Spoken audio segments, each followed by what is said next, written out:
Aloha and welcome to our Waiʻanae Coast Candidate Forum 2018 here at the Ōlelo Studios in Mapunapuna. We'd like to thank you candidates, U.S. Senate candidates, for joining us here today. And just let you know, it's a little casual, so relax, but still keep it professional. I'm sure you've already read some of the rules that we've had. And Poka, he is our moderator. And next to me is Raylinda, our timekeeper. We ask that you keep your eyes on her as you're answering the responses so that we can get to more questions so that our people can hear your heart and your perspective on these issues. So if we can, Poka. Yes, aloha. And in this particular forum, what we are most interested in is getting information from you who have responded and wanted to be part of this forum. Oftentimes what happens is that only the so-called front runners get to speak before the cameras, which is, as far as I'm concerned, very unfair. Everyone's voice needs to be heard in this process, in this democratic process. So my intention and our panel's intention is to try to get to hear what you really feel, not about everything in the world, but about the issues that we would like to pose to you. So yes, we are trying to be informal. We are trying to get information out, and in order to control the discussion, because sometimes it can be very heated, we tend to cross-talk. And I will ask that you not cross-talk or start an argument among yourselves. You can argue with her. But other than that, what I'd like to do is begin the panel by asking each of you, and I think what we'll do is begin with Mr. Barrett, and ask you to introduce yourself and why you're running for this particular office. And we have a 2-minute limitation for this introductory period. Following that, whenever I ask a question, I will give you an opportunity to respond with a minute. And I will ask that each of you also respond to the initial question that I have asked. If you need to have it asked again, then just ask me to do it, or ask anyone who, either one of us who asked that question, to repeat it. Okay? So why don't we start with you, your introduction and the race that you are vying for. Okay, thank you. I'm George Barish. I'm running for the U.S. Senate. It's Friday the 13th, and I have 2 minutes to give you a good reason to vote for me. So here goes. Vote for me because I've spent over half a century as an adult preparing to serve in public office instead of developing a political career. Here's some of what I've done. I was once a 16-year-old college freshman physics major, graduated top of my class in math and science, had a full scholarship for advanced science, but what I didn't have were parents that could get me a deferral. So I turned 21 in North Florida cypress swamps and ranger training, 22 and 23 in Vietnam. I got a Bronze Star for one tour and an oak leaf cluster for the second. Then I left the service, and I met Ann, fell in love with her, we got married, and I'm pretty sure that's 46 years ago. And I think it's a really big deal that she still loves me and thinks I'm a great guy. Then I got out of the service. And 4.5 years later, I was a fellow of the Society of Actuaries, specialized in funding of large retirement plans, and I've served a lot of them. Government employee retirement plans, Miami, Philadelphia, Northern Marianas, all the big five here before they, Bank of Hawaii and First Hawaiian led them into 401k, and all the union management plans that, Stevedores Hotel, construction, and the U.S. model Social Security systems in FSM and Palau. So I know what's wrong with Social Security. I know how to fix it. I can't tell you in 2 minutes. And with no interest in political career, I can afford to answer honest questions honestly. So I don't spin. I don't walk back from a promise. I mean that if you get me to the general election, I promise to deliver an intelligent, interesting, and informative debate. Thank you, George. Can we go to our next candidate? Mahalo. Aloha, I'm Sherry Alu Campagna. I'm an environmental scientist and a land planner. I was born here in Honolulu, Hawaii, and I was raised around the world by a father who had a career in the Department of Defense and a mama who is a Native Hawaiian rights activist. She still teaches Native Hawaiian studies in public schools here to this day. I have genealogy that goes back to the Mo'ukini Luakini Hei'au on Hawaii Island, also to Pu'unene Maui, and also to Hanapepe Valley on Kauai. I'm proud to be here today for this opportunity to serve my people.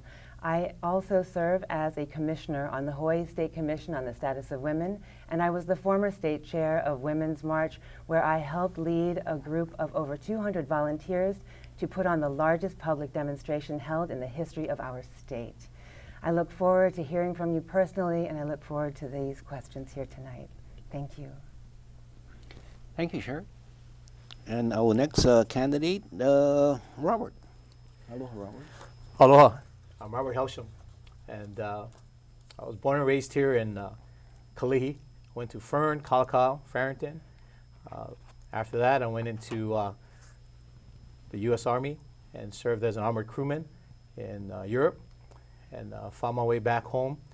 After that, met my wife in California, had our 2 children, and then moved back home in Hawaii in '97. After being gone for 16 years and returning home, it was painfully obvious that things had changed. And the reason why I'm running is to have a different voice and have an opportunity to share, an opportunity to for our local people to get a chance to thrive instead of just to survive. And so I appreciate this time, and I look forward to seeing you in the general. And I appreciate you voting for Helsham. Mahalo. Okay, thank you all. Thank you very much. Quite a different background, especially between George and Sherry. Sherry, you and Robert seems to be a little bit more similar in your local connections to the community. George, Florida boy, having served quite a bit of time in the military. All 3 of you have had military service, which may bring us to the question of the U.S. military, its presence here in Hawaii, the history of militarism in Hawaii, the initial contact which brought continuous military contact here in Hawaii, the aggression of the U.S. military in Hawaii in 1893. The U.S. Congress has apologized to the Native Hawaiian people. The President of the United States has signed the bill into law, so it is Public Law 103-150. So looking at the military history, the approach that some people take with regards to the present colonization or occupation, or at least claim by the United States that we are part of the United States. Why don't we start with you, George, and give us your view of that history and what is or should be a possible solution, or is it simply water under the bridge? Well, I've lived in Hawaii as an adult since 1981, which certainly before the young lady here was born and before a lot of your viewers were, or at least before they became adults. One of my earliest memories was Governor Ariyoshi, and I was quite impressed when he stood to say that he took pride in the fact that Hawaii was probably the finest implementation of America's melting pot. The people I hired out of school, I couldn't tell a difference between them and any other community I've ever lived in because they were very well educated at the time. That I've watched decline. And this is where politicians, the rubber meets the road. Can you tell people what they want to hear or tell them what you really, in my heart, I've always been an American. I take it seriously when they say we're all born equal. So if someone asks me what would I do for the Hispanics or blacks, my question is always the same, which one? I think everybody born tomorrow is the same. I think they have their same rights. They're going to, okay. I could go on. You got the point. I must say in response, and perhaps we can come back to that, the suggestion seems to be that Hawaii was not a melting pot before the American takeover, and it was through American takeover that we became a melting pot. And we may want to review the history of Hawaii, that citizens of many different races were of Hawaii. So the melting pot idea was already part of Hawaii. It was not something introduced by the United States. We can come back to that, and I'll give you some time for that. Sherry, what is your approach? So with a father who was the highest ranking civilian in the Department of Defense here in the Pacific, and a mom who's very ku'e about Hawaiian needs and Hawaiian values, the dinner table conversation was rather interesting. She taught me to recognize and acknowledge the opportunities that his career gave us, but always to remember that his place and his work, his employer's place here in our land was something to question always. And so for us, we know that there's balance to be struck there, but there is also law to be followed. We know that the UN has ruled that we are in fact occupied. There have been past presidents who have said that that occupation is in fact illegal. I do believe that free and independent Hawaii is inevitable, and the only voices that should be present at that table to define how that looks for us as a community are Hawaiians. Okay.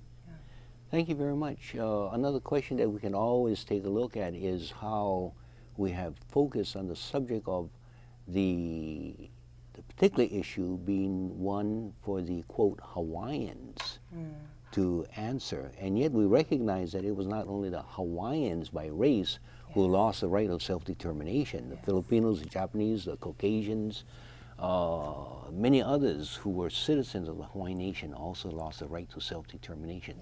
But that, again, is another issue that we can maybe expand on, so think about that. And, sir, Robert,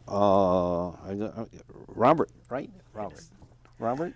Could you restate that question one more time? Yes, looking at the history of Hawaii, the landing of the American troops, all of you have some military connection, military background, and yet when we look at who were the initiating force, it was the U.S. military through the actions of U.S.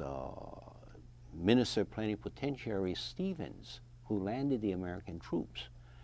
The United Nations, as has been pointed out, well, not the United Nations, but there has been the U.S. Congress who has confessed to the illegality of those actions. How do we address not only the military, but the fact that the United States continues to possess, colonize, dominate over Hawaii? And you, as a senator, what would your action be to address that particular issue? If you could clarify for me, back in the day when Queen Liliuokalani was ruling, and for people to become citizens for Hawaii back then, am I correct to understand that she welcomed everybody? Is that accurate? There were many different people who were welcomed to Hawaii, but to become a citizen of the Hawaiian nation, one needed to be in Hawaii for at least 5 years and take an oath, swearing one's allegiance to Hawaii, and so one becomes a national, at least, of that Hawaiian nation. So those that were in plantation days that was here became citizens by that path after They being for had the decades. alternative to become citizens. Not only those on the plantation, but those who migrated and became officials in the government, educators, missionaries, and many others. Okay. So it wasn't limited only to the plantation. So you have 30 seconds. Oh, no worries, no worries. And I asked those questions because just to clarify my understanding. I'm glad you asked. I will have to research on that, but Yes. I just want to clarify that I was correct in my understanding for that. So I'll have to get back to you on that. Okay. Anything else you want to expand on? Or you want to expand on any of the answers previously given? Not this time. Okay. All right. Thank you. I've responded to your initial statement, and was there anything you wanted to clarify based on my response before we Yeah, went to I do apologize if I suggested or said that America invented it. But I will still make the point that the American people are the world's only people who are defined by their common beliefs, which are shareable. So if my grandparents had gone to Germany, I couldn't say we Germans today. If they'd gone to Africa, I couldn't say we Africans. If they came here, I couldn't say we Hawaiians. But everybody in the room can stand up and say, we're American, and nobody blinks an eye. So that was my point. Yeah. And I was only admiring the fact that I don't care how it got here. Governor Ariyoshi was proud of it, and so was I, and it just felt like home. Okay. I think, again, you may want to go back to your history, because in Hawaii, all Hawaiian citizens were Hawaiians, not by their race. And so your suggestion that it is only the Americans would not really be accurate. I fully understand your Okay. concern and the wrongs that have been done in the world. All right. But- Sherry? But those people are not allowed to be called Native Hawaiians today. Well, we're not talking about Native Hawaiians. We're talking about Hawaiian citizens. Okay. You're talking about race. I'm talking about the nation. Okay. And I think that distinction is perhaps not clear in your head. Why don't you think about it a little bit more, Sherry? Well, I would say that it's important that we all recognize that America is still a colonizing nation, that we still have colonies. We call them territories now. And we, here in this room, many of us can call ourselves Americans, but the people of Guam, they're a territory, they're a colony, and they don't call themselves Americans. They pay taxes, but they have no right to vote, and they have no representation. And so there are things about our country to be proud of. There are certainly values to fight for. That's what I aim to do when I get to Congress. But we always need to remember that there are improvements that need to be made, and there are civil rights and human rights violations that we as Americans enforce on others. Very interesting talking about the non-self-governing territories. You're also talking about American-occupied Samoa. You're talking about Puerto Rico. Poor Puerto Rico. Virgin Islands, yeah, so other places. All right, I think we've exhausted that particular issue. Anything else you wanted to contribute? I guess my point that I was trying to get is back when everybody became citizens through Queen Ōlelo Community's declaration, and that point is really the beginnings of, it just really showed that aloha that she had for everyone that continues on to today. That's something we need to preserve. And there are times, because of the climate that we live in, the economic climate, that we start to lose a lot of our families because they can't afford to live here. And when they leave, our aloha depletes because there's that history that's no longer ongoing. And so from that perspective, is where I see the importance of why I'm running, is to when I was born and raised here, and then I left and came back, there was obviously a big difference. And that's what I want to get back. Then you bring me to another question dealing with the U.S. military personnel who keep flooding into Hawaii at the support of the U.S. government. They are paid quarters allowance. They're able to compete in the housing market. Many of them are able to buy homes here in Hawaii, invest in these homes, and when they get transferred out of Hawaii, they then can sell at a profit, while many of our local people are not able to even buy into a home and end up having to emigrate from Hawaii and hopefully come back one day to be able, after they have retired, may be able to afford coming to Hawaii. How do we address this high cost of living in Hawaii? Any solutions? We'll start in the reverse order and begin with you, Robert. Okay, so the stipend that they received in order for them to get the housing, unfortunately, a lot of the landlords and those that were renting really took advantage of that, because I remember when being able to rent a 4-bedroom place used to be around $300, $400 back in the 70s. And now it's closer to $2,000. But a lot of it was driven by the fact that a lot of military personnel did come here and had that cost of living allowance that was able to do that. But then to allow them to live here, and then for them to the landlords began to raise that rent, that really started to push the levels of the cost. And What's the solution to that? I don't know, but I know that's an issue. At least we can identify it and go from there. Okay, at least we've identified not only the home purchase, but the competition in the rent of places. Thank you very much, Sherry. So I would go on to say that we don't have a housing issue here in Hawaii. We actually have a humanitarian crisis. When we get to the place in time where I ask a town hall in Hanapepe Valley, to raise their hands, how many of you here have raised keiki in Hawaii? And about 80% of the crowd raises their hands, and I say, and tell me, how many of you can expect your children to be able to purchase a home in the neighborhood in which they were raised? And every hand goes down. That's a crisis. It's breaking apart families. And if I go and I talk to an auntie down in Kaimuki and she's sleeping on a park bench, not because she has a drug addiction, not because she's mentally ill, but because her daughter's place simply didn't have room for one more person to lie down, and she chose to live outside instead of send somebody else out, I think that we have a crisis, and it's time to change that. The first thing we can do is we can stop selling our limited real estate to outside investors who don't pay into our tax system. That is the very first chunk we can take out. After that, we can talk about other details. I do not like workaround solutions like tiny homes. I think the idea of our large Pacific Island families being crammed into small, hot little boxes is unconscionable, and I don't think it's a real solution. Okay, very interesting. So what you're commenting on is even the foreign purchasing of real estate here in Hawaii. It's our We'll land, address, our homes. okay, we'll come back to that as well. Any comments to the question? Well, the question is the fact that people who live here, huge numbers of them, can't afford it, a home. It always comes back to the same thing that came back in Europe, the feudal system, where all the land was owned by a small few, and so nothing ever got broken up. So I guess just for one specific, I remember when Mufi Hanneman undid that forced conversion from leasehold to fee simple. And I think that was a mistake.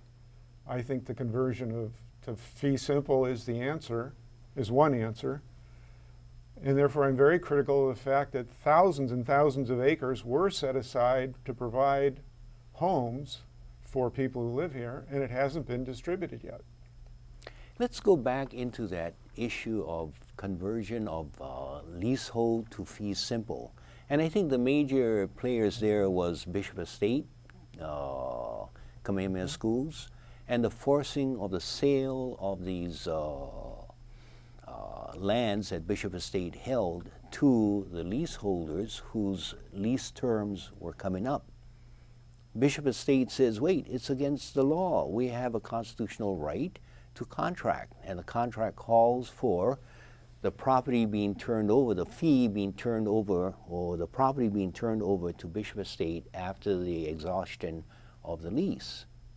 The state legislature stepped in. They say, no, it is our policy to expand home ownership, so we're going to force you to sell these lands to the leaseholders. Bishop Estate went to the U.S. Supreme Court, lost that appeal. And so what had happened was that after the sale of these leasehold converting into fee, then many of these fee owners now sold to the Japanese foreign investors who came in and bought up Hawaii's lands. So I'm not sure if I follow your example that we need more conversion of leaseholders to fee ownership. The real question comes back to what Sherry has raised. How do we stop foreigners from coming in and hoarding the very valuable real property here in Hawaii? But Sherry, I pose to you the other question. Is it really only foreigners?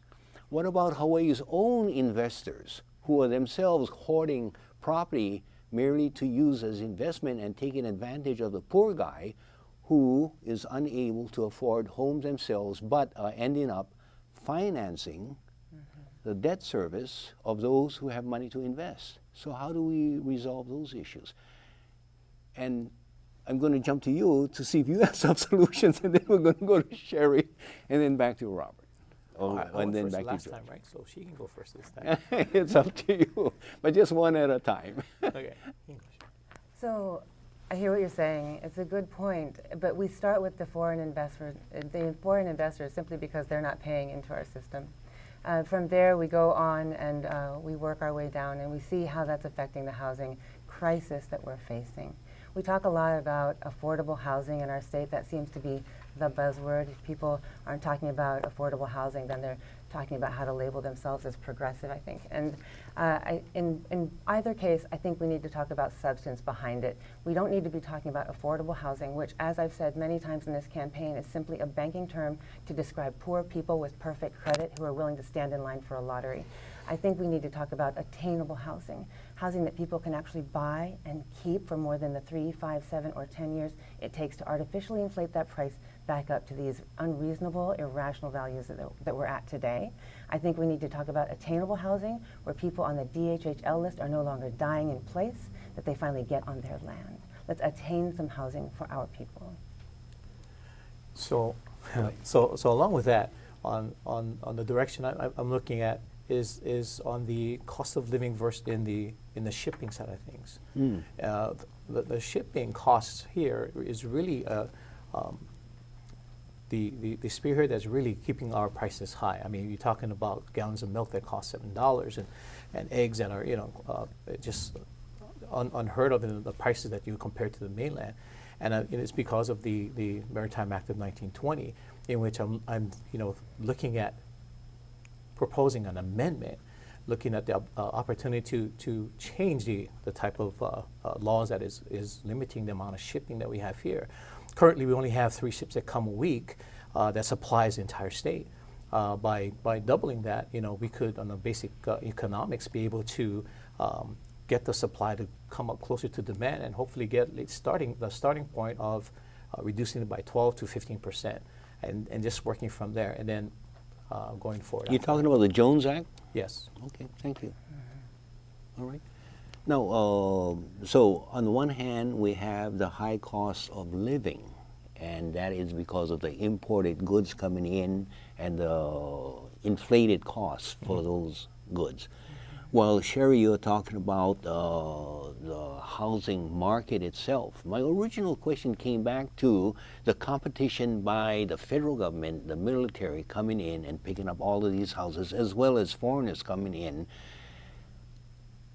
And yet you raise an important question. It's not only that in terms of the high cost of living, but just the money that we dole out whenever we go to the store. Is it the case that the military has an advantage? They go to commissaries, they don't pay into our general excise tax because they get excused from that. The military personnel, when their children are sent to our schools, they are not, the state of Hawaii is not adequately reimbursed for those costs. It's about 1/5 of the cost that it takes to educate a child.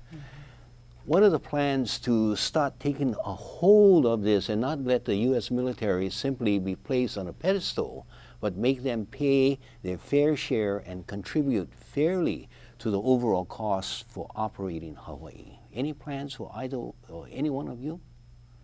I would say that the NDAA, the National Defense Appropriations Act, is an omnibus bill that comes out through Congress every year, and it does pay it pays into the regular housekeeping or operational costs of the U.S. military, the Department of Defense here, and those funds are in fact vital to the state of Hawaii.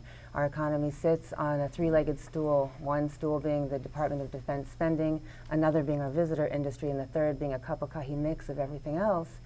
I don't think that the state of Hawaii feels like they're in a position, like we are in a position to argue with the Department of Defense about what their spending should be. As you pointed out, for the Department of Education specifically, they're only paying 1/5 of what is owed, and an audit should be run. From Congress, we can urge the Department of Defense to regularly schedule those audits and to make sure that the NDAA does in fact supply the needs of the Department of Defense here in the state of Hawaii appropriately. the largest employer, I believe, right now is the state of Hawaii, the workers, and I believe next is the military, the GS workers. So by merely having the military bases here, they do employ a large number of local people, and it's through that, as far as paying the fair shares, is that when they'll be able to in their payroll and be able to go back and go back into the economy and shop and work and live and pay the mortgages and whatnot. So in that case, in that way, you look at by the military being here provides economic solution.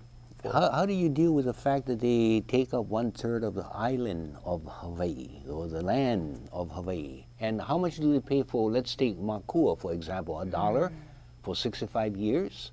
Or what about Schofield? Or what about Hickam? Or what about all these other areas that the U.S. government does not fairly accommodate or reimburse back to Hawaii? What about the fact that they essentially bring the folks from Micronesia, and we end up having to finance their medical costs? Doesn't anyone have guts to stand up to the Americans and say, hey, pay your fair share, and start trying to allow them to continue to abuse the Hawaii public in having to finance them? Because if you look at the economics, it doesn't come out. I skipped on the last round, but I would like to point out that I distinctly remember Senator Inoue being given great credit for keeping things like Pearl Harbor here. There are economic benefits that come from it that are huge. There's also costs that are huge. And I don't particularly know for a fact that some of the statistics that have been thrown out are accurate. What statistics? Oh, like they only pay 1/5 of what it costs to educate them. I can't prove it here, and everybody just throws it out. But I do remember Senator Inoue looked at all sides. It is not an issue for me to decide or you to decide or for anyone. It's for the public as a whole. The people of Hawaii have elected representatives, and it's for them to decide whether the benefits many of them get from having the military here have more or less weight than the cost to other people who don't get those benefits. It's a huge balancing item. And I don't think we can just say it's wrong. Well, isn't that the reason why we have these forums, these debates to discuss these essential issues? The other question is also when you allow, especially when a place is considered to be the non-self-governing territory of, let's say, the United States, and when you allow the United States military to participate in the vote on what is the direction that this non-self-governing territory is to take, where the U.S. military can participate in the elective process, when there is no control over how much of the military can come to Hawaii and live and vote in our elective process. So when you say, well, let the people decide, isn't it sort of already one hand up for the military? I'm sorry, there is a limit on how much military can come here. It's the budget. It's how much is Congress willing to pay to keep them here. So if the will of the people in Hawaii as a whole, because some benefit and some hurt. It's the same thing with the tourism. I mean, they come in, they fill our landfills, they take gobs of water, and the profit goes mostly offshore. It doesn't stay with the workers. But I'm sorry, I'll just quit with one last comment. I do agree with your comment about open immigration from the West Pacific Islands, because I just don't think that's fair. I'm sorry, They come without limit, and when they get here, they don't bring skills that add to the income of this item. So for clarity cost. purposes, are you talking about the Micronesians? Yeah, exactly, from Northern Marianas. Okay. What is any I of spent the 30 other? years going down All there. right. Any other panelists or members who are familiar with the Micronesian migration into Hawaii, and what is the reason that they are given sort of these open borders? So Sherry? oh, I'm sorry. No, you can get So the Micronesians are coming here seeking amnesty after the United States of America has destroyed their homelands. That's what's going on. They have an agreement, and it is an agreement that allows them to come here specifically to Hawaii, and we do in fact take care of them. But they're coming from an obliterated place. They don't have education, they don't have resources, they have nothing to go back to. Yes, the burden on our state is unbalanced because they're coming here to us, but as the state of Aloha, I think that it is important that we reach deep into our pocketbooks, into our hearts, and we find space for them, and we find a way to lift them up. Okay. Thank you, Sherry. I believe it was the Compact of Free Association Act is what allowed them to come here because of the atrocities that was done down in the Marianas through the nuclear testing and whatnot. But as they come here, yeah, they may not have the skill set, they may have some illnesses. However, that doesn't mean that they cannot better themselves. I have to go back because my mom and dad were first generation, well, I'm first generation American, but they immigrated from Samoa. My dad from that time was Western Samoa, my mom from American Samoa. So coming here, I was first generation American. But growing up in the late 60s, early 70s, when the Samoans came, I see a similarity of what the struggle of the Micronesians are going through now. But now we were able to work through it because of the aloha and love of the people of Hawaii as we came around and kept our culture going forward. So I believe that they will eventually become an asset, or some of them are assets already. So Sure. The obliteration of the Bikini Atoll disappeared from the ocean, from the Pacific. It doesn't exist. The only people, as far as I know, who have been nuclearized, baby, what do they call it? Jellyfish babies. Yes. Those are not choices by these people, but by the experimentation of the Americans. And the agreement was that they have an open invitation to travel to the United States. So I would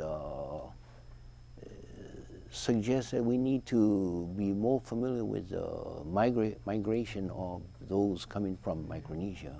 You know. All right, I'm not sure how much more time we have. Lokana, I'm sorry for taking all of our time. Well, it's really interesting. This, We have 5 minutes. this session has really been more local.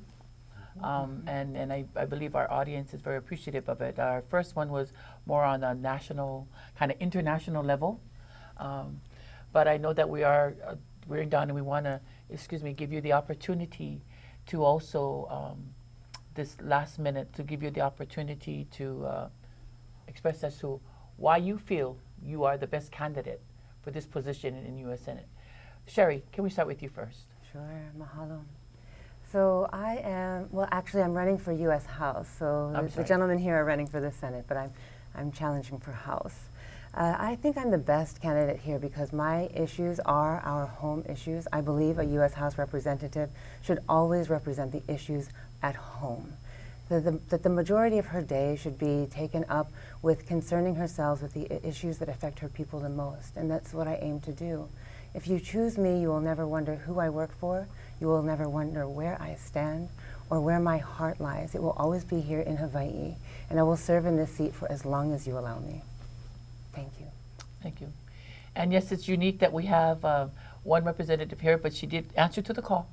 So she gets the opportunity to join us on this panel. Mr. Candidate Barish, could you please? I came with the intention of just telling you what's in my heart. It's not my call as whether I'm best qualified. That's the voters' call. I will tell you, I am a professional learner, as evidenced, so I don't believe that our children can't score better than they do. And I believe the reason they don't is professional educators keep wanting to grade them according to expectations, and they have low expectations. So education is number one. I'm going to get that $2 billion from the government. I'm not going to be dumb and insult the people who have the budget. And I'm going to reapply it to something we can use. No more rail. Let's get AI cars driven, little smart cars, Uber without drivers, so even the elder and disabled can use them, and fix the roads so I didn't get locked up with the water popping up coming over here. Thank you. Thank you. Candidate Bev Helsham, go ahead. Aloha. The reason I'm running is I want to make the change. We want to make the difference. I believe that I am being locally born. I understand the plight of our people, our citizens, and I am not experienced in this, but I believe I'm not here to be a politician, but a statesman. A statesman is going to stand up for what is right for all of Hawaii and not just interest groups, with the ability to reduce the cost of living, improve our quality of life, and preserve our legacy. So I ask for your vote. Mahalo. Lady and gentlemen, you have all been very informative. I thank you very much for this discussion. You have actually achieved what we had hoped to do, just to express ourselves and talk about issues that many people will not address. Thank you very much. Mahalo. Thank you. Mahalo. Yeah. Thank you. We again from, this is our 2018 Waiʻanae Coast Candidate Forum. We would like to thank you for joining us, for taking the time and for sharing your hearts. I'm sure our people are much more informed with this forum today. Thank you. Thank you for having us.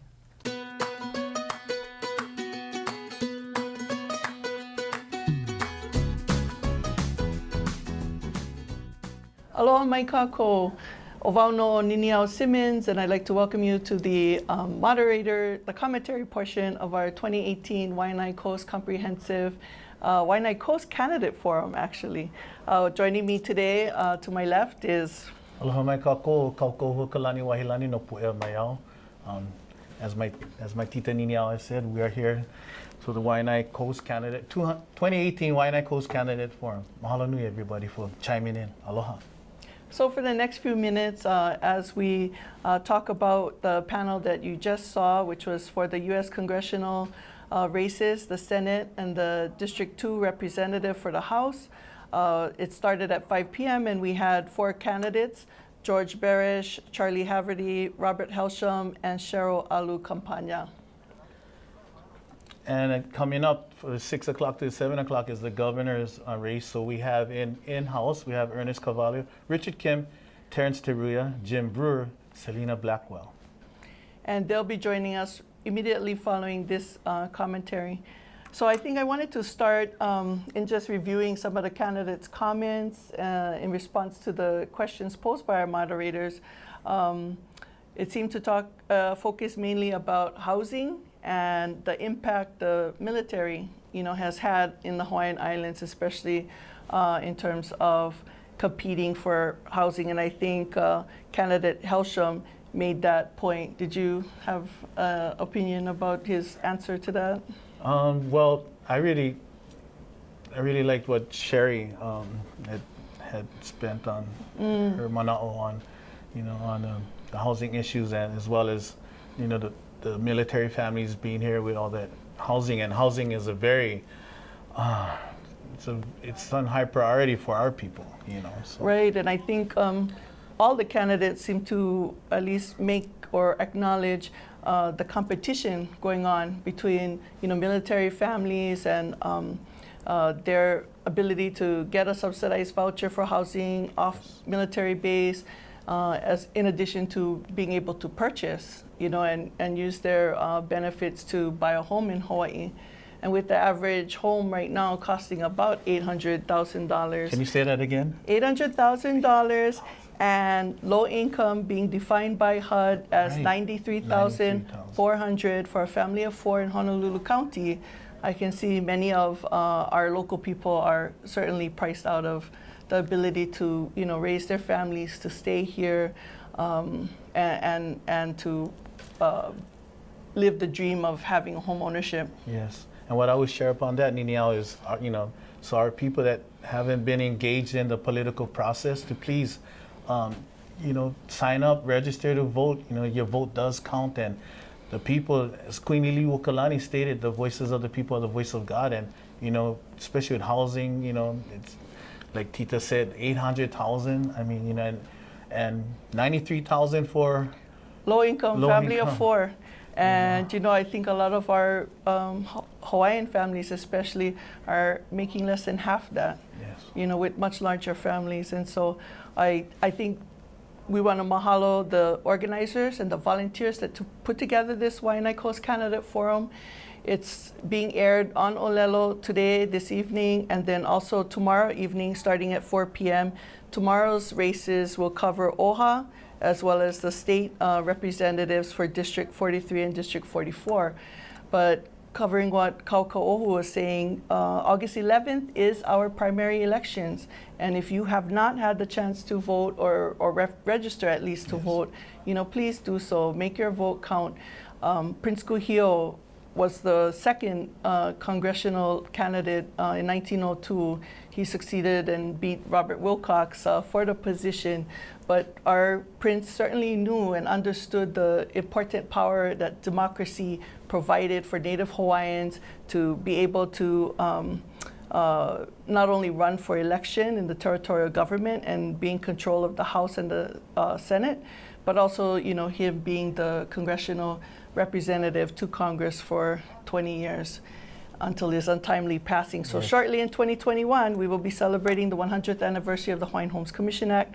So I just want to say how important our voices in casting a ballot for the U.S. congressional seats, the U.S. Senate and the U.S. House. That's where your input in terms of analyzing and listening to the folks that are coming here on the forum, you can make an informed decision at the ballot box. I totally agree. So, as my Tita Nini Al has said, please get involved.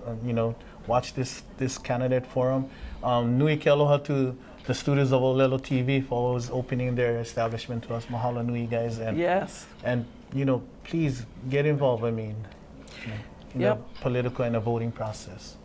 And I think also Cheryl Campagna made a compelling point about the housing crisis being a humanitarian crisis, and that we need to perhaps consider limiting or stopping sales to foreign investors.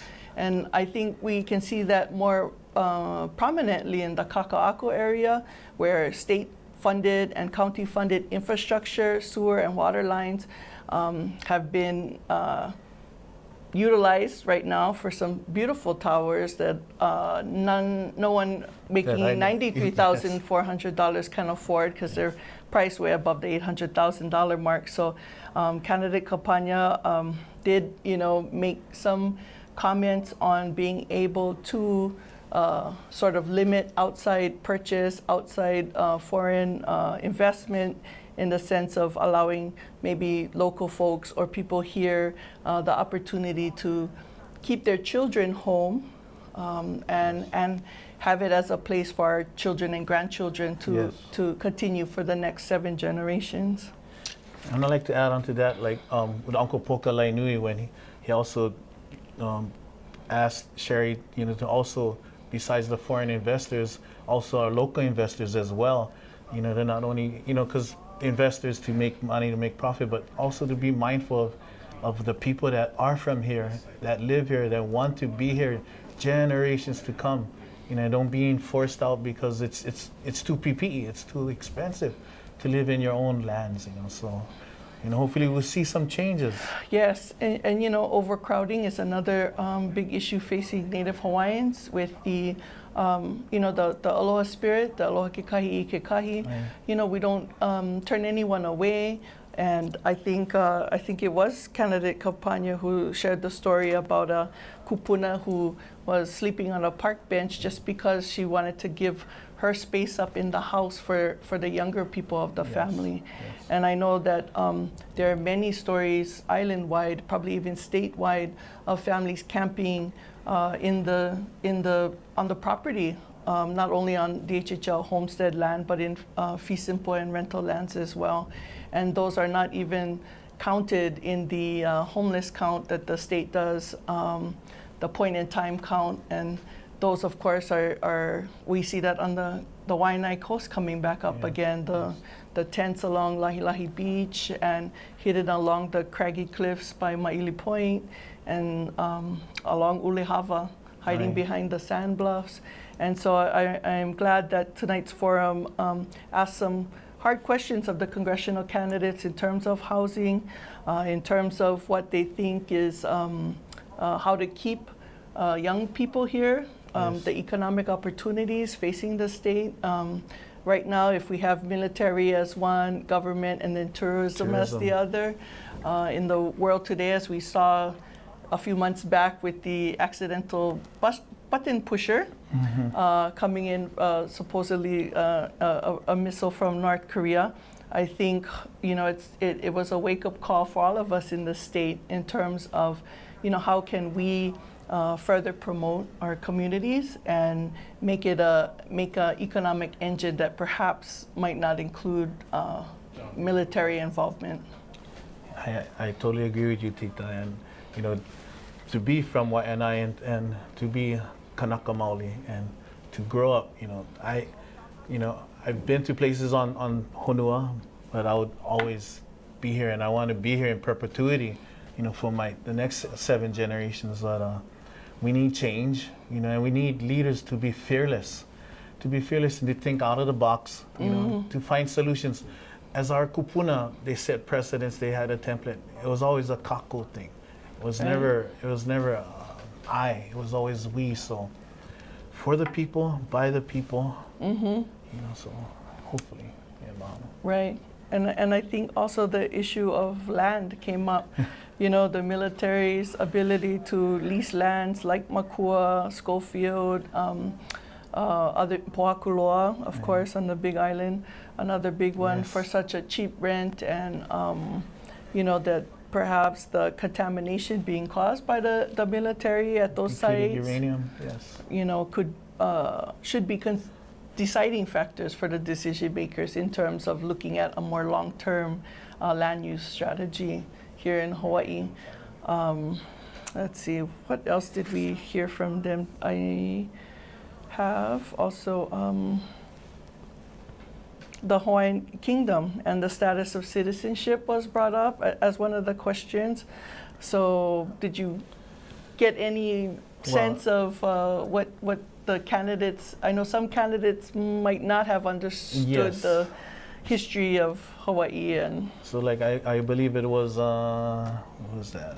George Barish, and Uncle Poka, I guess he asked George that maybe he needs to brush up on the history of Hawaii, the Hawaiian Kingdom, which a lot of people still, truly believe, and it's the precedents that it's still in continuity. And if I just want to touch on that through international law and U.S. constitutional law, no country can occupy another country without a treaty of annexation, which we both know that it failed twice. So just getting that information out, and it's, you can do your due diligence. Right. And so the treaty failed, but the congressional resolution passed. Yes. And so you're pointing out that the constitutional law and international law both acknowledge it's a treaty that would need to have been done after the overthrow. Not a joint resolution. The only way to a joint resolution will be on the metes and bounds of the U.S. continent and 12 miles off of the coast of California, Texas, and Oregon, I believe. So and we are 2,500 miles away. So just things like being informed, getting educated, learning about the issues. Not just taking maybe one person's perspective. But trying to Makavalu. try to understand and be able to make that critical analysis for yourself, because it's important for all of us to at least participate right now in the democratic process where our vote does count, and that's why August 11th is our primary election here in Hawaii. And we want to encourage you, Kauka'ohu and I, if you haven't had the chance to register, please register to vote. Right now you're watching the 2018 Waiʻanae Coast Candidate Forum. We've been here since 4 o'clock, but this is our first commentary. And so at the end of every hour, at the last 15 minutes of every hour, Kaukaohu and I will be here to provide commentary on the upcoming candidate forums. Up at the top of the hour at 6 o'clock, we have the candidates for governor.